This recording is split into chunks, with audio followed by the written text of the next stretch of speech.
welcome back. So I had the opportunity of seeing the stunning Gal Gadot in Wonder Woman 84 last night.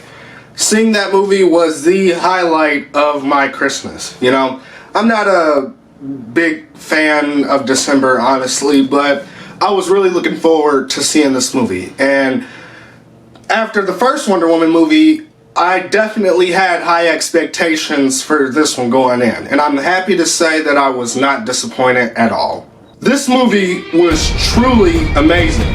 It's been a while since I've seen a movie as good as this was. I've seen a lot of superhero movies, right? And I've talked about a lot of them here on the channel. But Wonder Woman 84 is really a different kind of superhero film. Wonder Woman 84 has a lot of heart, and honestly, this movie proves that there is still unexpected, great surprises left in comic book superhero movies. Everything from the story to the characters to the overall message of the film, everything was done beautifully, almost as beautiful as Gal Gadot herself. And the cinematography, outstanding, just outstanding. The visual effects and things they did, you couldn't have done this 4 years ago, or even 2 years ago. They were really pushing things way past the envelope.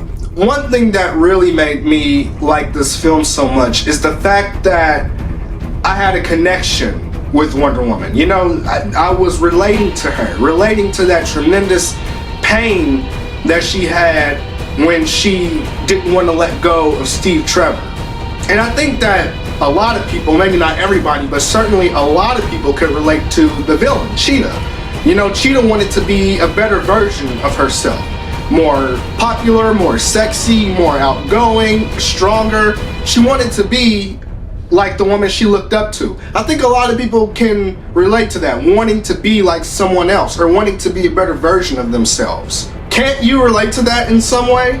Giving us characters that we can relate to is a good base for any story. And giving us a story that can move you emotionally is a story worth experiencing. And yes, I was moved emotionally while watching this, and I was a little surprised by that. Before I went to go see this movie, I read a little small review some guy had posted on Facebook. I guess he saw the movie and he didn't like it. He said that it was cheesy, it had corny sense of humor, dry sense of humor, and this guy, this clown, could not have been more wrong. Now, I will say one issue I did have with the film, and this is something small to be honest, but the movie is called Wonder Woman 84, right? The movie takes place in 1984, but this didn't feel like an 80s movie to me. It really didn't. That's the only problem I have with this film.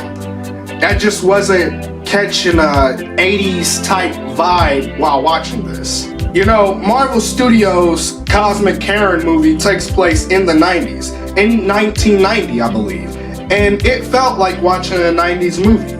From the cars, to the music, to the way people dressed, to what the characters talked about, and just how everything looked.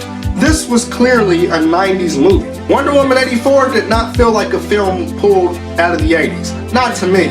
But other than that, yeah, I loved it. Gal Gadot's Wonder Woman is not only a beacon to little girls and women, she's a beacon to every race, every gender, every religion, every person on the planet. I'd give this movie a 9 out of 10. You know, 4 out of 5 stars, 90% out of 100%, whatever.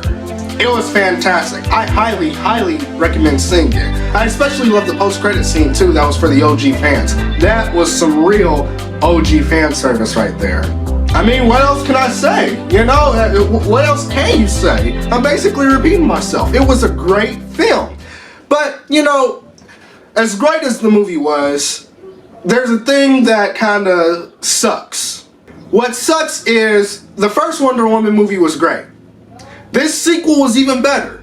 And then you have goofy movies like Suicide Squad or Dawn of Justice or Whedon's Justice Trash. And now I heard that Zack Snyder is gonna have to finish up his DCEU vision in the form of a comic book. After this next Snyderverse Justice League movie comes out, That's, you know, the real Justice League movie, as I call it. After that, the rest of the DCEU vision and universe is gonna have to be put as like a comic book series. He's gonna have to finish it out on a comic book, in a comic book series. Isn't that sad? 3 awesome films in the franchise: Aquaman, Wonder Woman, and Wonder Woman 84. And within that exact same franchise, there's this. I live underground. Y'all are just tourists. I was wondering if you could put out a, you know, the feeler, the aquatic, you know. I mean, do you talk to fish? It sucks. If all the movies in the DCEU were as good as the Wonder Woman movies, DC would beat the MCU. They really would. But it is what it is, you know. Wonder Woman 84 is a movie that I would rewatch. Gal Gadot and Patty Jenkins, they did their characters justice. They did the comics justice. All the comic book stories that was referenced in this movie, like Denny O'Neil's work, was done justice. But thank you guys for watching, and especially thank you to Gal Gadot, Linda Carter, of course, Chris Pine, Patty Jenkins, and Kristen Wiig for giving me something fun to talk about. Thank you so much. Guys, I hope you liked this video. If you do, please give it a thumbs up. If you're new here, please subscribe. If you haven't seen the Wonder Woman movie, I would highly recommend go seeing it. If you have, please let me know what you thought of it in the comment section below. Thank you so much for watching, and I'll see you next time.